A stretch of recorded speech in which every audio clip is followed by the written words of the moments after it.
大家好，我係 Ricky。今個短片同大家分享一下，題目就係叫做 Time Value of Money Future Value， 貨幣時間價值、未來價值。簡單啲講 ，Future Value 就係今日嘅100蚊會係價值多於未來嘅100蚊。咁中間嘅價值，即係話而家嘅價值同埋未來嘅價值之間嘅差額呢，就係叫做 interest。 interest 你可以作為一個概念，就係話今日放棄咗一樣有價值嘅嘢，就為咗將來攞翻一個certain value of 價值嘅嘢。咁中間呢一樣嘢你可以作為一個回報，又或者作為一個補償。咁通常 finance 嘅題目，又或者 financial management 嘅題目 ，future value 係一個最基本嘅概念，就處理 financial management 嘅題目。好啦，咁會有條公式處理個 future value。咁喺呢個情況之下，譬如1年嘅 period case。1年嘅價值，呢條公式就係叫 FV， 喺呢度就作為 future value， 就等於 C0 乘以1加R。咁 C0 就係作為呢一度嘅 cash flow， 即係話嗰個金錢而家嘅價值。R 就係呢個作為一個 interest rate 利率。又或者你可以作為一個回報率，咁我簡單啲處理就呢度作為一個利率。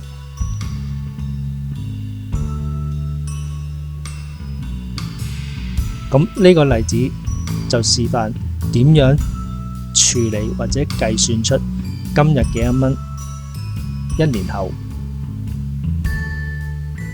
會變為幾多嘅價值。咁通常遇着呢啲題目，會畫條 timeline 俾佢，上面有年份，而家 year zero， 即係講緊而家1年後。咁題目就係話而家呢1萬蚊，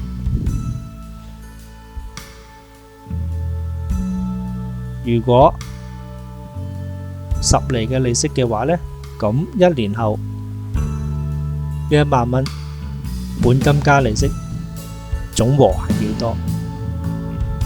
咁好簡單，呢1萬蚊本金再加你而家唔用呢1萬蚊擺落銀行，假設就10厘利息，1年10厘利息就1萬乘10%。咁喺呢度簡單，就係話1年後本金加利息就係11000蚊。咁呢度1萬乘10%就係作為呢個利息啦。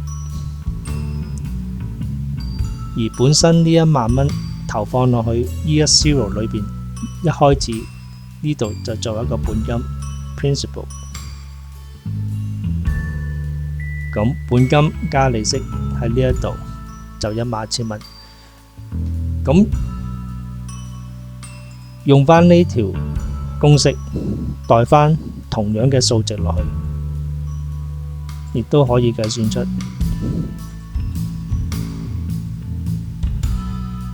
嘅 future value。future value FV 喺呢一度就係1萬蚊。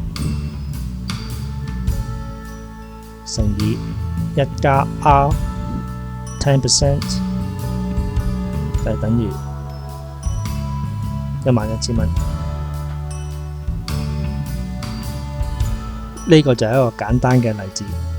咁當然每一樣複雜嘅嘢都要從簡單嘅例子開始。咁我亦都有第二個例子。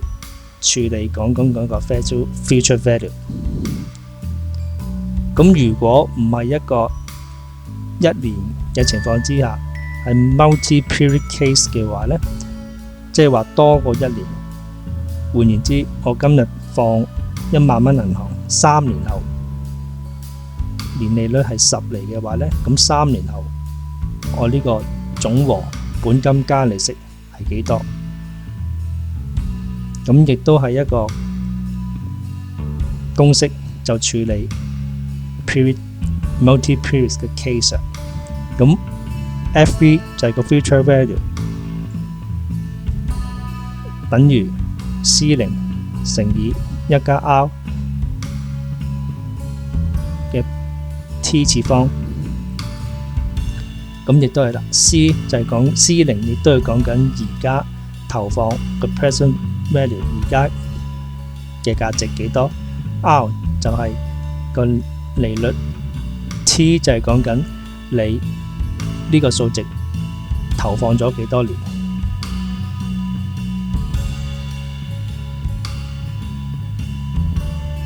呢個 example 2就係第二個例子，就係處理呢1萬蚊年利率10厘，投放3年，咁3年後呢個投資本金加利息3年後總共係有幾多錢？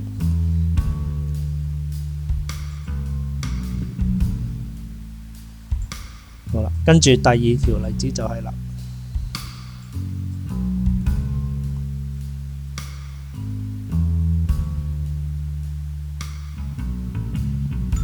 亦都可以用一條算式或者 timeline 處理呢一個 year zero 1年後、2年後、3年後。而家投放1萬蚊嘅本金，咁1年後用返頭先 single period 嗰條公式，基本嘅公式，1萬蚊乘以1加 10% 作為利息，咁1年後喺呢一度嘅話呢，本金加利息就11000蚊。咁呢11000蚊，如果銀行都冇攞出嚟，仍然投放落去第2年嘅話呢，咁呢11000蚊就係嘅總和本金，亦都係乘以1加 10%， 喺呢一度就係12100蚊。咁第2年呢筆數亦都係投放落去，等到第3年總和本金加利息又係幾多呢？咁即係將呢12100蚊，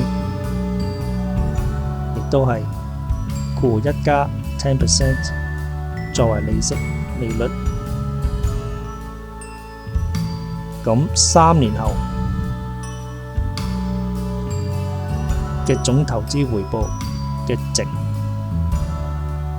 就係13310蚊。咁即係話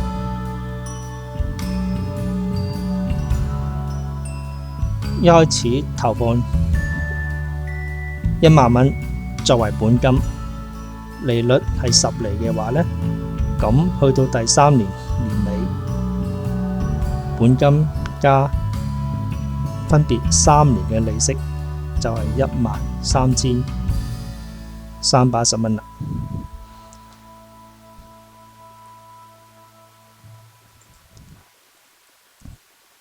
咁用返第2條呢條公式 multi-period case 條公式，咁可以直接代返條公式落去，亦都可以同等揾返嘅數值。咁即係話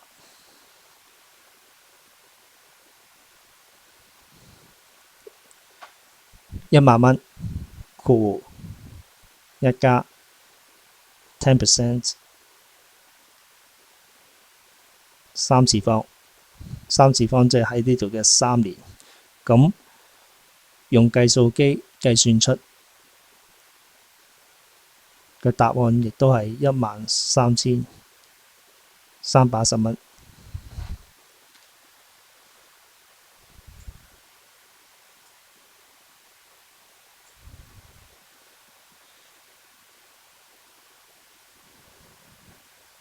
好啦，咁即係話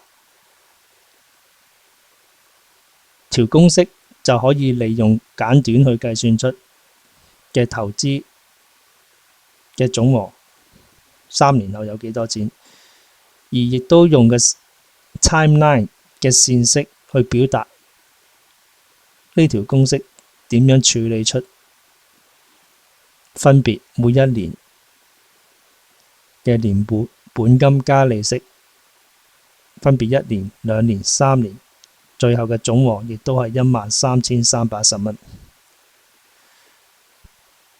咁我利用咗呢2條嘅簡單嘅例子，簡單介紹出 time value of money 嘅 future value 點樣處理方法。